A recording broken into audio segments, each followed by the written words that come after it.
¿Querés empezar a llevar una vida más saludable y no sabes por dónde arrancar? Este video es para vos. Es normal que al empezar a cuidar de tu salud empieces a informarte y también te sientas abrumado o abrumada por la cantidad de información disponible y también por el lenguaje utilizado en estos medios que divulgan la información. Pero déjame decirte que no hay nada que me guste más que ver no solo a mis clientes, sino a las personas en general responsabilizarse y preocuparse por su salud, buscar información y salir de la mentalidad de víctima para pasar a ser los directores de su vida. Para lograr esto se requiere mucha motivación, curiosidad y voluntad. Así que si estás en este camino, felicitaciones y seguí así. Mi meta hoy con este video es explicarte a grandes rasgos cómo funcionan los sistemas que componen el cuerpo humano y cómo interactúan entre sí. Y planeo hacerlo con un lenguaje simple para que vos puedas entender. De nada me sirve explicarte todo en un lenguaje científico si no vas a poder integrar la información y aplicarla a tu vida. Lo importante acá y el objetivo de mi canal es que vos te vuelvas un experto en tu cuerpo, en tu salud y tomes decisiones informadas con respecto a la misma.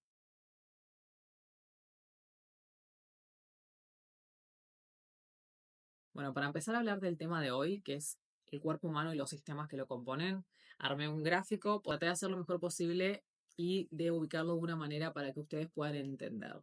Como puedes ver, todos los órganos y glándulas que componen los sistemas corporales están interconectados y también se comunican entre sí. ¿Y cómo se comunican entre sí? Mediante mensajeros. ¿Y cuáles son esos mensajeros? Las hormonas y los neurotransmisores. Entonces ahora, cuando escuches hablar de hormonas y de neurotransmisores, acordate que son simplemente mensajeros químicos. Empecemos por la parte superior del gráfico. Acá encontramos a nuestro cerebro y en su interior podemos encontrar estructuras como el hipotálamo, el sistema límbico y la glándula pituitaria o hipófisis. El hipotálamo se encarga de liberar CRH u hormona liberadora de corticotropina hacia la hipófisis o glándula pituitaria. Glándula hipófisis o glándula pituitaria son dos nombres para una misma estructura, tengan eso en cuenta. En respuesta a la CRH liberada por hipotálamo, la hipófisis produce diferentes tipos de hormonas. Entre estas encontramos la oxitocina, que va a afectar a las mamas y al útero, es decir, estos órganos tienen receptores para la oxitocina. Vasopresina o ADH, que afecta a los riñones. TSH, que afecta a la glándula tiroides. ACTH, que afecta a las glándulas suprarrenales, que están arriba de los riñones. Luego tenemos a la FSH y a la LH, que afectan tanto testículos como ovarios. En el caso de los testículos van a propiciar la producción de testosterona y en el caso de los ovarios van a propiciar la producción de estrógenos y progesterona. Luego tenemos a la prolactina, que afecta a las glándulas mamarias, y también tenemos a la hormona de crecimiento, que va a afectar tanto a los huesos como a los músculos y a los órganos. Acá quiero que tengas en cuenta que tanto los órganos como las glándulas tienen receptores para estas hormonas y que cuando estas hormonas llegan y se unen al receptor, dentro del órgano y la glándula se van a llevar a cabo diferentes reacciones como resultado de esta unión. Bueno, volviendo a las estructuras cerebrales que les mencioné anteriormente, hipotálamo, sistema límbico e hipófisis, tienen que saber que estas estructuras van a producir hormonas a partir de la señalización interna del cuerpo, pero también a partir de lo que la persona percibe desde su entorno, es decir, desde lo externo. Por esto quiero que tengan en cuenta que la percepción que tengamos de la realidad es esencial al momento de hablar de medicina funcional o de medicina holística. ¿Y por qué esto es tan importante? Porque según nuestra percepción, que está limitada por lo que hemos vivido en nuestra vida, por nuestra crianza, por nuestra personalidad y distintos factores, nosotros vamos a percibir ciertos eventos como buenos o estresantes. Entonces, si nosotros percibimos un evento como estresante, vamos a disparar una cascada hormonal en nuestro cuerpo que nos va a hacer propensos a la enfermedad. Si vivimos un estrés momentáneo, como por ejemplo estar atrapados en un congestionamiento de tránsito o chocamos el auto, el estrés va a ser limitado, va a ser agudo en el momento que estamos experimentando la situación, pero después nos relajamos. Pero lo que pasa es que cuando tenemos un estrés muy grande, constante, por ejemplo, se muere un familiar, sufrimos una separación, tenemos alguna enfermedad crónica o nuestro estilo de vida es muy estresante, nuestro cuerpo se ve sometido a una excesiva cantidad de estrés y eso afecta negativamente nuestra salud. Bueno, sigamos. Si descendemos en el gráfico vamos a encontrar las glándulas suprarrenales. Estas se ubican en la parte superior de los riñones y producen tanto hormonas como neurotransmisores. Empecemos por las hormonas. Entre las hormonas producidas por las glándulas suprarrenales tenemos primero el cortisol.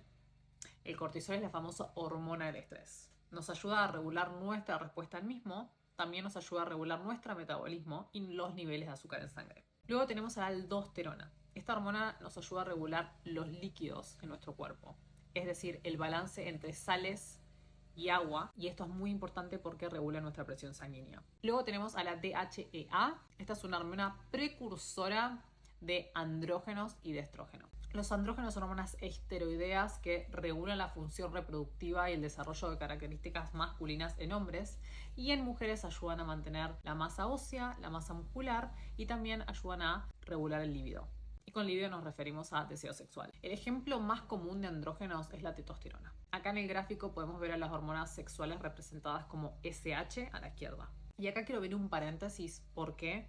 Porque cuando las glándulas suprarrenales producen testosterona en exceso, pueden causar diferentes consecuencias, como por ejemplo el síndrome de ovario poliquístico o SOP. Este es un trastorno muy común en mujeres que se caracteriza por presentar síntomas como quistes en los ovarios, crecimiento del vello corporal, acné y problemas con el ciclo menstrual y los periodos menstruales. Ahora quiero que hablemos de los neurotransmisores producidos por las glándulas suprarrenales. Entre estos podemos encontrar la epinefrina o adrenalina y a la norepinefrina o noradrenalina. Y acá quiero abrir un paréntesis y no quiero pasar a la siguiente glándula sin mencionar el cortisol y la fatiga adrenal. El cortisol es como una alarma que prepara tu cuerpo para enfrentar una situación difícil. Aumenta tu nivel de energía, eleva tu ritmo cardíaco y te ayuda a estar más alerta. Sin embargo, el hecho de que las glándulas adrenales produzcan elevadas cantidades de cortisol por un periodo extendido de tiempo puede ocasionar consecuencias muy negativas para el cuerpo. Y entre estas encontramos debilitación del sistema inmune, fatiga crónica y aumento de peso. Este burnout de las glándulas adrenales se conoce como fatiga adrenal. Y los síntomas pueden incluir cansancio extremo, dificultades para levantarse en la mañana, antojos por alimentos salados y una sensación constante de estar quemado. Muchos médicos tradicionales no reconocen este término médico o lo invalidan, pero lo cierto es que este término es muy común en la medicina funcional. Y desde mi experiencia propia quiero decirles que la fatiga adrenal existe, no es un invento y muchas mujeres la hemos experimentado. Bueno, ahora pasemos a la siguiente glándula, la glándula tiroides. Esta glándula produce dos hormonas: T3 o triodotironina y T4 o tiroxina. Y acá quiero que presten atención, porque la T4 es la forma inactiva de la hormona y la T3 es la forma activa que puede ser reconocida por las células del cuerpo. Imagínense esta situación como una llave cerradura. Para que la hormona entre en la cerradura, tiene que estar sí o sí en su forma activada, es decir, T3. Y acá no quiero dejar de mencionar la importancia de las hormonas tiroideas. ¿Por qué? Porque afectan todas las células del cuerpo, también inciden en la velocidad con el que el organismo utiliza las grasas y los carbohidratos y ayudan a regular la temperatura corporal. Y acá quiero hacerles una advertencia. Al momento de enfocarnos en metas fitness o al momento de hacer algún protocolo para sanar, es imprescindible tener la tiroides funcionando al 100%. De lo contrario, podemos ocasionar más daños que beneficios. Y para lograr que nuestra tiroides funcione óptimamente, nosotros necesitamos nutrirla con el combustible que ella necesita. Otra cosa que quiero remarcar que probablemente no sepas es el tema de la conversión de T4 a T3 y dónde ocurre la misma. Esta conversión ocurre en aproximadamente un 80% en el hígado y cerca de un 20% en el intestino. También ocurre en el músculo y otros órganos, pero en menor medida. Por esto, el funcionamiento del hígado y del intestino es esencial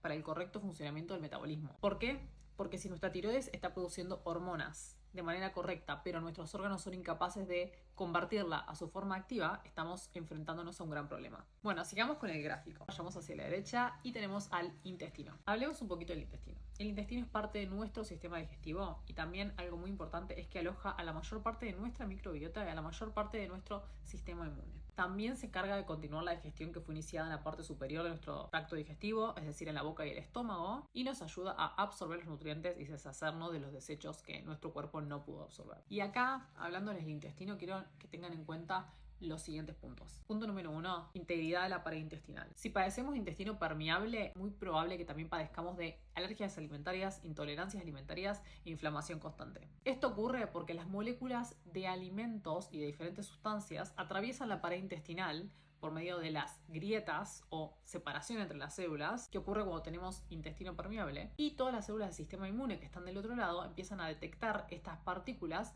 y a producir cascadas de inflamación. Punto número 2, el balance de la microbiota. Cuando hablamos de microbiota balanceada, nos referimos a que siempre va a ser preferible que predominen las bacterias beneficiosas por sobre las bacterias no beneficiosas. Cada tipo de bacteria va a fermentar diferentes tipos de sustancias y a producir metabolitos que vendrían a ser los desechos. Por ejemplo, hay bacterias que van a fermentar los carbohidratos y a producir muchos gases, otras bacterias que producen mucha mucosa, que la mucosa hasta cierto punto es buena, pero cuando las bacterias que producen mucosa están elevadas en el intestino, eso tampoco es bueno. También hay otros tipos de bacterias que toman el estrógeno que fue desechado por el hígado hacia el intestino y lo recirculan por la sangre, y nosotros no queremos eso. Por eso siempre tenemos que pensar en el balance de nuestra microbiota. No es que algunas bacterias son demasiado malas y hay que eliminarlas, y otras bacterias son buenas y hay que dejarlas. Tiene que haber como un equilibrio para que ninguna crezca en exceso y nos termine produciendo consecuencias negativas en nuestra salud. Recordemos, todo se trata de balance. Dentro del grupo de microorganismos presentes en el intestino también tenemos a los parásitos. Y estos pueden ocasionar síntomas como inflamación, antojos por comidas dulces, descenso de peso, anemia y también sobrecrecimiento del hongo cándida. Y hablando de la cándida, este es otro tipo de microorganismos que podemos encontrar en el intestino. La cándida es un hongo, básicamente. Para todos los que están interesados en recibir un poco más de información de la cándida y los parásitos,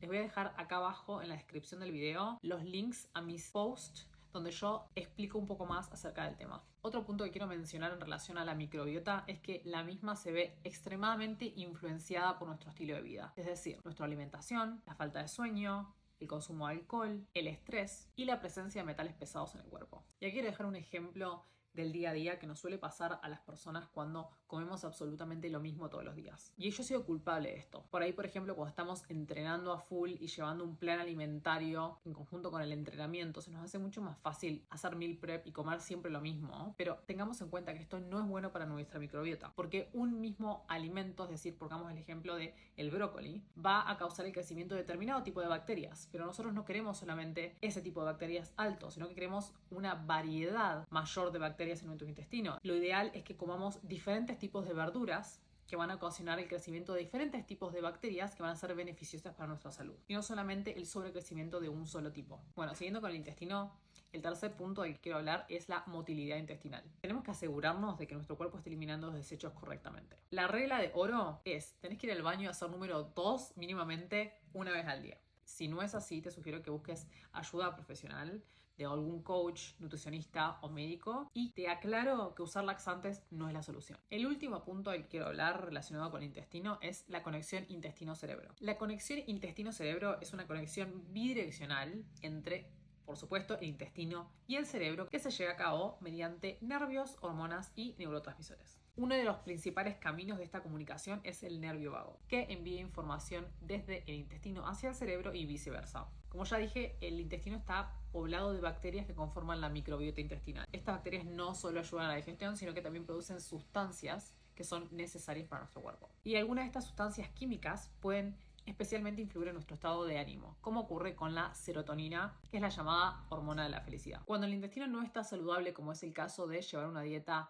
bastante pobre en nutrientes o de padecer disbiosis, y disbiosis significa desequilibrio en la microbiota intestinal, esto puede enviar señales negativas al cerebro que van a terminar afectando nuestro estado de ánimo y produciendo consecuencias negativas como depresión o ansiedad. Y por otro lado, el estrés y los problemas de salud también pueden afectar la función intestinal, y esto también produce un ciclo negativo. Como resumen de este punto, quiero que te quede la idea de que la salud mental y la salud intestinal están estrechamente relacionadas. Luego, siguiendo con el gráfico, vamos a llegar al hígado, que es uno de los grandes olvidados de hoy en día. Hoy está muy en boga el tema de la microbiota, del intestino, mucha gente hablando de tiroides, pero no escucho a nadie hablando del hígado. El hígado es un órgano extremadamente importante. El hígado produce hormonas, almacena moléculas de energía, como es el caso del glucógeno, que es almacenado en el hígado a partir de los carbohidratos que consumimos en nuestra dieta. También produce bilis, que se almacena en la vesícula biliar y ayuda a digerir las grasas que consumimos. Y también, como ya mencioné anteriormente, es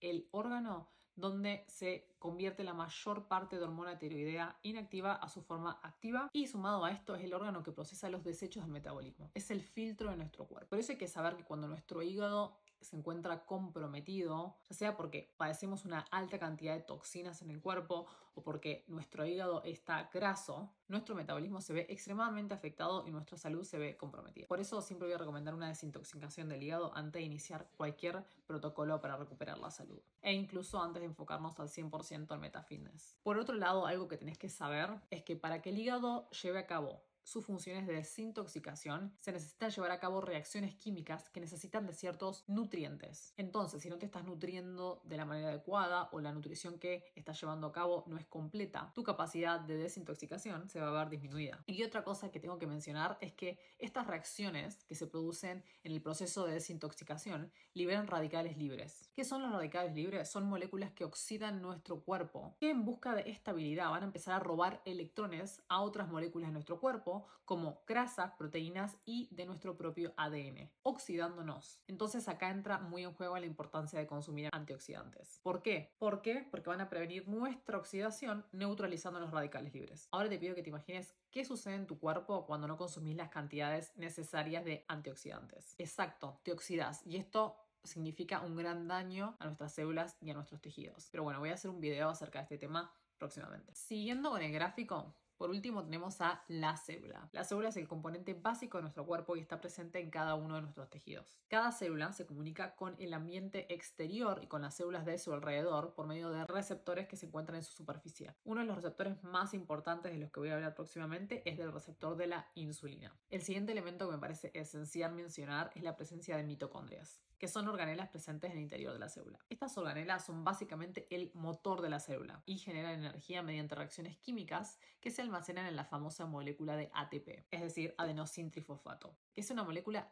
extremadamente necesaria para cualquier proceso biológico y para la vida en general. Una deficiencia en esta organela, la mitocondria, o un número deficiente de las mismas puede afectar negativamente nuestro metabolismo y nuestra longevidad. Es decir, se ve afectada nuestra capacidad de envejecer lo más dignamente posible. Para que tengas una idea, el tejido mitocondrial representa aproximadamente un 10% de tu cuerpo. Y lo que sucede en estas estructuras es sumamente importante y determina si vos podés perder peso o no y el desarrollo de diferentes enfermedades. Acá les dejo una lista de las enfermedades que se han relacionado con el mal funcionamiento mitocondrial. Y esto para mí es choqueante porque son básicamente la mayoría de las enfermedades que conocemos. Envejecimiento, Alzheimer, aterosclerosis, trastorno bipolar, cáncer, enfermedades cardiovasculares, síndrome de fatiga crónica, enfermedad renal crónica, depresión, diabetes, enfermedad del hígado graso, fibromialgia, infertilidad, enfermedad inflamatoria intestinal, resistencia a la insulina, esclerosis múltiple, trastornos neurodegenerativos, esteatosis hepática no alcohólica, obesidad, Parkinson y trastornos en la piel. Y ver esta lista enorme de enfermedades te puede sorprender, pero la verdad es que todo nuestro cuerpo depende de nuestro metabolismo. Si tus mitocondrias no están saludables, van a producir poca energía, lo que va a ocasionar que te sientas cansado la mayor parte del tiempo y también va a ocasionar el desarrollo de otras enfermedades. Pero si tus mitocondrias están sanas, van a producir energía de manera más eficiente, van a generar menos radicales libres, que como expliqué anteriormente son moléculas que oxidan el cuerpo, y esto va a reducir el riesgo a desarrollar las enfermedades que mencioné anteriormente. Te pido que pienses en la mitocondria como un reactor nuclear. Cuando funciona bien, va a producir energía sin ocasionar exceso de calor o desperdicio. Pero a medida que envejecemos, comemos comida chatarra o estresamos a nuestro cuerpo con dietas extremas o ejercicio extremo, la eficiencia de las mitocondrias va a disminuir. También va a disminuir la cantidad de mitocondrias y vamos a empezar a sentir los efectos del envejecimiento. Y acá nos damos cuenta que en realidad envejecer no está relacionado tanto con la edad, sino con la calidad de nuestras mitocondrias. Ahora vamos a hablar un poco de hormonas. Como pueden ver a la izquierda del gráfico tenemos a hormonas como la insulina. La insulina es una hormona producida y almacenada por el páncreas y es sumamente importante porque ayuda a regular los niveles de azúcar en sangre. Cuando nosotros comemos, los alimentos que consumimos se van a descomponer en glucosa, que es un tipo de azúcar que nuestras células usan como fuente de energía. Los receptores de insulina son como cerraduras que se ubican en la parte exterior de las células que se van a activar cuando la insulina se une a ellos. La insulina vendría a ser como la llave. Y esto va a ocasionar que la glucosa entre a la célula para ser utilizada como energía y también va a regular los niveles de azúcar en la sangre. Sin embargo, si los receptores de insulina no funcionan correctamente, la glucosa no va a poder entrar a la célula y esto va a ocasionar dos problemas grandes. En un primer lugar, los niveles de azúcar en sangre se van a mantener altos, lo que puede ocasionar condiciones como resistencia a la insulina y diabetes tipo 2. En un segundo lugar, el cuerpo va a empezar a convertir todo este exceso de azúcar en grasa, que va a ser almacenada en nuestros adipocitos. Y esto va a ocasionar un aumento del porcentaje de grasa corporal en nuestro cuerpo. Otro aspecto muy importante que hay que tener en cuenta al hablar de la célula es la interacción entre las células y nuestro cerebro. Cuando las células de nuestro cuerpo